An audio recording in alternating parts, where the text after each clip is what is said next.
fortuna de ir recogiendo cada una de las anécdotas y las experiencias que él me transmitió, y eso es lo que vamos a ir contando ahora de manera más bien breve, porque hay muchas anécdotas, hay muchos puntos a analizar.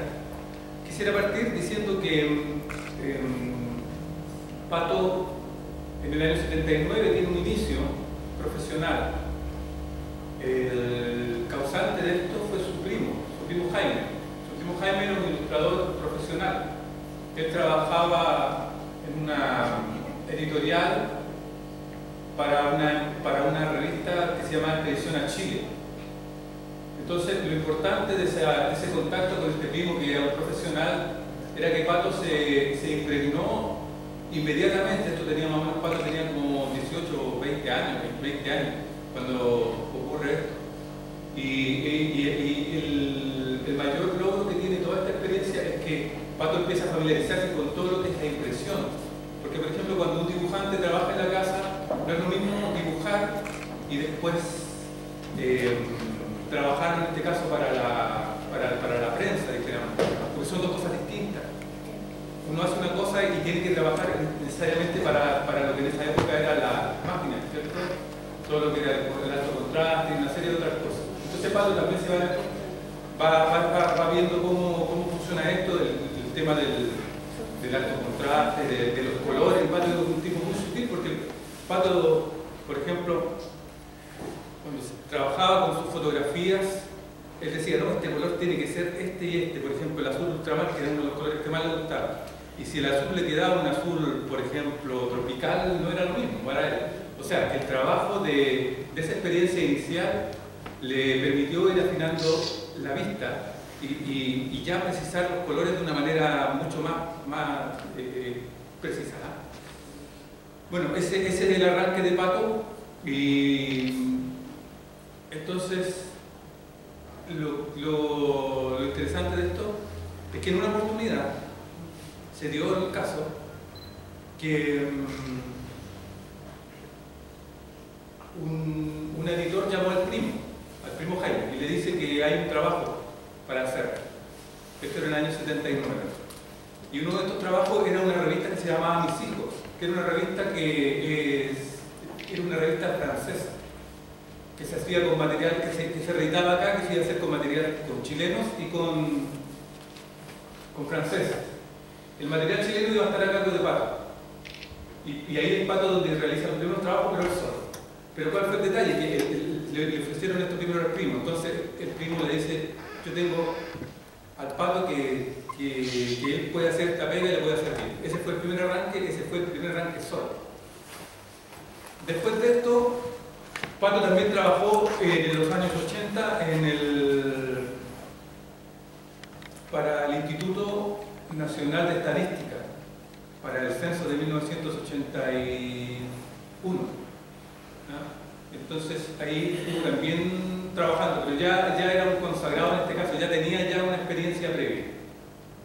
Paralelo a esto, llega un día el papá y le dice que tiene intenciones de viajar, que iba a hacer un viaje largo, interesante, le propone. Y en una de esas propuestas estaba ir a Egipto. Y dentro de ese viaje a Egipto, el papá le dijo, ¿sabes? Junten platas. El Pato juntó la mayor cantidad de dinero, a él y a su hermano. Y posteriormente el Pato deja el taller y se embarcan en esta aventura, que era una aventura increíble, que Pato jamás pensó con lo que se iba a encontrar. Entonces, inician esta aventura llamada la aventura europea de Pato, europea con Egipto, de egipcia, y allí surgen cosas maravillosas. De hecho, hay unas fotografías de él, yo no las tengo, pero las tiene Víctor Hugo Ivens, donde sale incluso arriba de un carruaje de las pirámides de Egipto.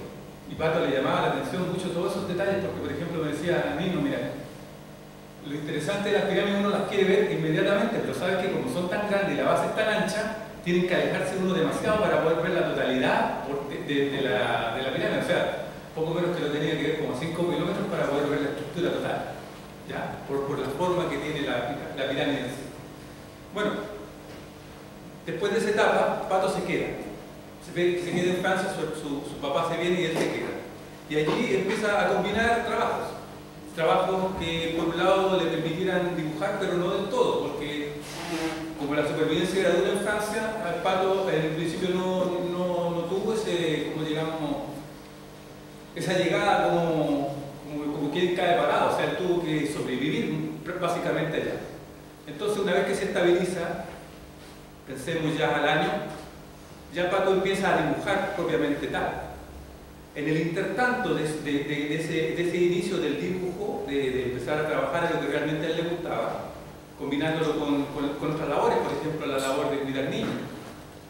¿Ya? Y ahí es donde también se empieza a impregnar también del ambiente que lo rodea. Porque las casas donde él visitaba eran casas que tenían murallones de libros y de revistas, principalmente de revistas de historietas. Aunque básicamente el entorno que más le llamó la atención al Pato fue la vida de los museos, de la vida artística de los grandes pintores del Renacimiento y también de lo que a él tanto le gustaba, que es el surrealismo, los fauvistas. Bueno, en ese ambiente Pato se empieza a impregnar cada día de toda esta energía nueva que era para él, era toda una novedad. Y todo esto en un breve periodo. Yo les voy a ir mostrando algunas. Esta parte de historia la cuento porque no tengo imagen, ¿ya? Todo esto. El Pato se lo lleva a la tumba, todo esto es secreto. ¿Ya? Dijéramos. Entonces, después de esto, viene lo que podríamos llamar, el Pato, una vez que se estabiliza y se empieza ya a familiarizar con el ambiente, empiezan a surgir los primeros cuestionamientos personales. O sea, y aquí voy a hablar sobre unos pintores que son los que les pido disculpas porque estoy un poquito, yo no veo a ustedes, así que prácticamente estoy como control remoto, así que estoy medio para. Bueno, ya. Entonces yo le hablaba un poquito de las influencias que tenía de la parte de historieta. Entonces Pato se empieza a cuestionar y a decir, bueno, estos padres que eran muy grandes para él, que Jack Day, el dibujante de mano, Pato tenía mucha influencia en la manera de pintar. Incluso Pato me decía, sí, hay un estilo muy yankee mío, principalmente en el principio de los 80, que es más o menos este periodo. Este es un dibujo de ellos. Acá hay otro más, perdón, del mismo autor. Este es Ronald Setter, el hermano que descubrió. Aquí voy a tener un poco, si ustedes ven, hay un aire a lo que hace Pato, a lo que pinta, a lo que ha dibujado Pato a lo largo de su historia, en un determinado momento. Y este pintor era tan importante para él que, estando por ejemplo en Londres, una vez compró un libro, se llamaba Ronald by Ronald, que es un libro con un recopilado de las historias de ilustraciones de él. Entonces, él me decía, Nino, ¿sabes qué? Este libro, todos los días sagradamente lo revisaba. Se recostaba en su cama y lo revisaba, y pensemos que la soñación que tiene Pato no es la de cualquier persona. A una persona uno le pasa un diario, vio que se dio las páginas de espectáculo, de farándula, como se pudo, y se acabó. Cada imagen tenía una facilidad para memorizar, para rescatar elementos y también para transmitirlo dentro de lo que su propio ser podía transmitir. Entonces, en un minuto él tenía mucha influencia, muy grande, que eran estos dos, como él le decían, mis papis. ¿Y cómo me despego de mis papis? Y él me decía, Nino, y si me despego de mis papis, me decía en ese instante, cuando tenía estos cuestionamientos allá en Francia, y si me despego de mis papis, ¿qué queda de mí? Y tenía ese miedo, una cierta incertidumbre. ¿Sabes qué pasaría con Pato, con él, si se despojaba de estas grandes influencias? Y él me decía, era como quedar desnudo. Entonces, aquí en Francia se ocurre algo maravilloso, que él empieza a trabajar día a día, boceto tras boceto. Pato tiene una dinámica muy especial para pintar, para dibujar. Y es esta, es que hacer muchos bocetos preliminares antes de hacer una obra. No es como tomar una hoja y la misma hoja pulirla hasta que se obtiene el resultado final, sino que Pato hacía un boceto inicial, después hacía otro, y después cuando juntaba por lo menos unos 300, por decir algo, decía, bueno, con esta patita me quedo, con esta nariz, con este ojo, y así. Era como una suerte como de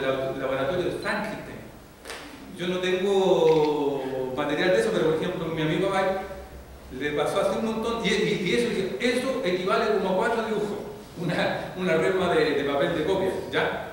Por decir algo, para que ustedes tengan una idea.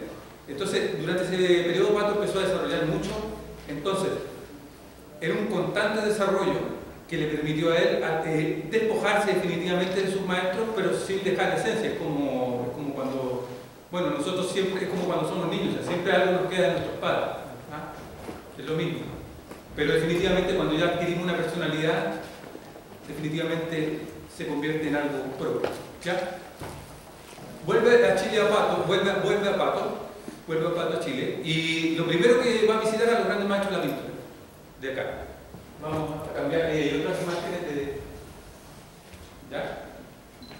Y bueno, en ese periodo llega se junta con los grandes maestros, va en busca de los grandes maestros que le permiten a él impregnarse y contar esta experiencia maravillosa.